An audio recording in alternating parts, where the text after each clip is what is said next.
Jalen lived in Chicago's worn-down area. At just 13 years old, he had a heart full of dreams and a life filled with challenges. His father, Marcus, worked long shifts as a janitor, barely earning enough to keep the lights on. Their apartment was small, their fridge was often empty, but their spirits, especially Jalen's, refused to be broken. Every night, Marcus would tell Jalen the same thing. "We're not poor, son. We're just early in the story." Those words became Jalen's light in the darkness. One day, Jalen's school announced a citywide science competition. The prize? A scholarship to a prestigious tech camp. For most kids, it was an opportunity. For Jalen, it felt like a chance to change his life. He decided to create a solar-powered water purifier, something that could help communities like his that struggled with clean water. But he had no internet, no laptop, and no tools. Just a library card, a beat-up phone, and a burning desire to win. At school, some laughed at his idea. "You win this," they sneered. He almost gave up.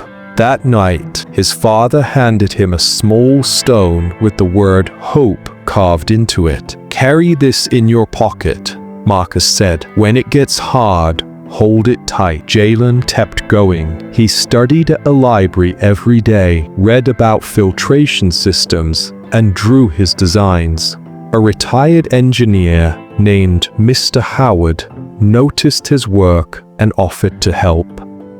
They built the prototype together using old plastic bottles, wires, and solar lights. Then, a week before the competition, tragedy struck. Marcus was hit by a car and broke his leg. He couldn't work. Bills piled up, and their electricity was cut. In the darkness, Jalen nearly gave up. But he remembered the stone. He lit candles, worked late, and finished the purifier. On the day of the competition, Jalen presented it to a panel of experts. His hands shook, but his voice carried strength.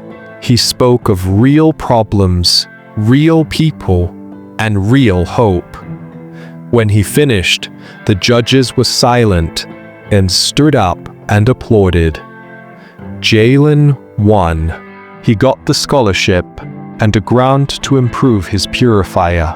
That summer, he traveled outside his neighborhood for the first time, met engineers, and even gave a speech at a youth summit. Holding the stone in his hand, he said, "Hope weighs nothing, but it carries everything. No matter how dark it gets, never give up."